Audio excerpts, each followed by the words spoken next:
तुषारहार धवला या शुभ्रवस्त्रावृता या वीणावरदण्डमण्डितकरा या श्वेतपद्मासना या ब्रह्माच्युतशङ्करप्रभृतिवीरदेवै सदा वन्दिता सा मां पातु मीरा भगवती निःशेषजाड्यापहा।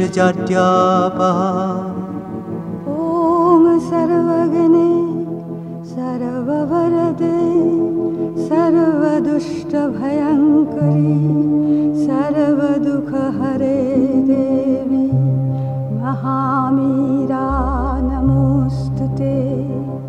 सिद्धिबुद्धिप्रदे देवी भुक्तिमुक्तिप्रदायिनी मन्त्रमूर्ते सदा देवी महामीरा नमोऽस्तुते। आद्यन्तरहिते देवी आद्यशक्ते महेश्वरी योगदे योगसम्भुते महामीरा नमोऽस्तुते महामीरा नमोऽस्तुते।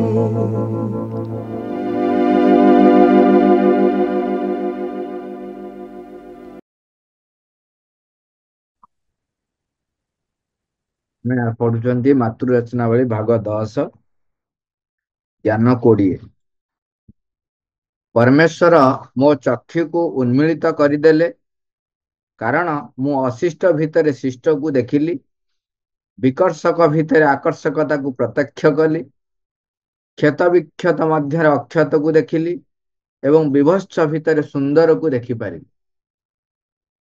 परमेश्वर मोर चक्षु को उन्मीलित करदेले कारण मु अशिष्ट भितर शिष्ट को देखिली विकर्षक भितर आकर्षता को प्रत्यक्ष कली क्षत विक्षत मध्य अक्षत को देखिली एवं विभत्स भितर सुंदर को देखिपारि।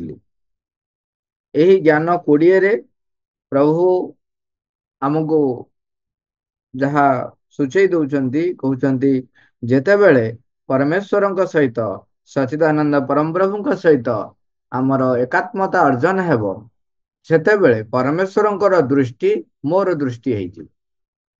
तेणु सेतेबेले आमर ये जो बाह्य चक्षु एवं मनर जो बाह्य ज्ञान एवं आमर जो अनुभूति संपन्न ज्ञान सत्यर जो रूप देखी थाए जो भली भाव से निजको मने करी थाए जे घटना गुड़िक यही भली बोली तार पश्चात प्रकृत सत्य को से देखि परिवार सामर्थ्य अर्जन करे सेतेबेले तेणु आमको जहा जहा अशिष्ट देखा जाउथिला बा जेमती कहउचंती जो गुडाक विकर्षक थिला तार पश्चात मूल कारण को से बुझी पारिबो। मूल कारण को से जेतो निजे देखि पारिबो माने निजे स्पष्ट भावे स्वतःस्फूर्त भावरे देखिबे अनुभव करिवे तेबे तापर आ कोनोसी संशय बा प्रश्न उठिबार नाही।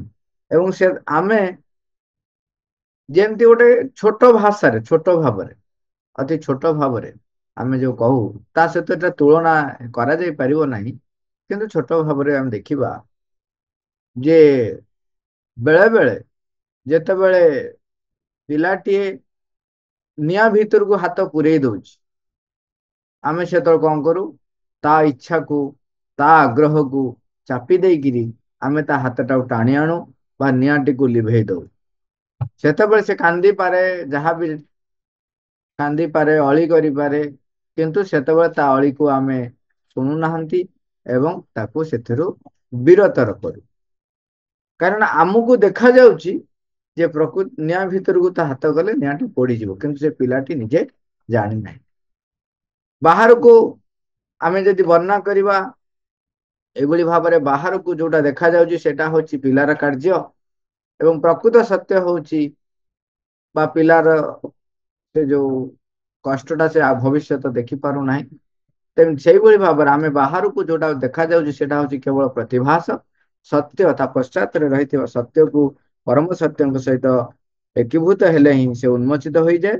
ତେଣୁ ପ୍ରଭୁ ଲେଖୁଛନ୍ତି ବାହ୍ୟ ଯାବତୀୟ ବିକୃତିର ଏକ ପ୍ରଭାସର ବିପରୀତ ତତ୍ତ୍ୱ ରୂପେ ବିଦ୍ୟମାନ ରହିଛି। ଏହି ଅନ୍ତର୍ଗତ ଆଖି ଗୁଡିକ ଯେତେବେଳେ ଏହି ଦିବ୍ୟ ପରମ ସତ୍ୟଙ୍କ ଆଡକୁ ଉନ୍ମୋଚିତ ହୋଇଯାଏ, ସେତେବେଳେ ତାହାକୁ ଏପରି ଏକ ଶକ୍ତି ସହିତ ପ୍ରତ୍ୟକ୍ଷ କରାଯାଏ ଯେ ଯାହା କିଛି ଆମର ଏହି ସାଧାରଣ ଦୃଷ୍ଟି ଲାଗି ତାହାକୁ ଅନ୍ତରାଳ କରି ରଖିଥିଲା, ତାହା ଏହି ସବୁ କିଛିକୁ ହିଁ ବିଲୁପ୍ତ କରିଦେଇଥିଲା। ମା ମା, thank you all, Aravar.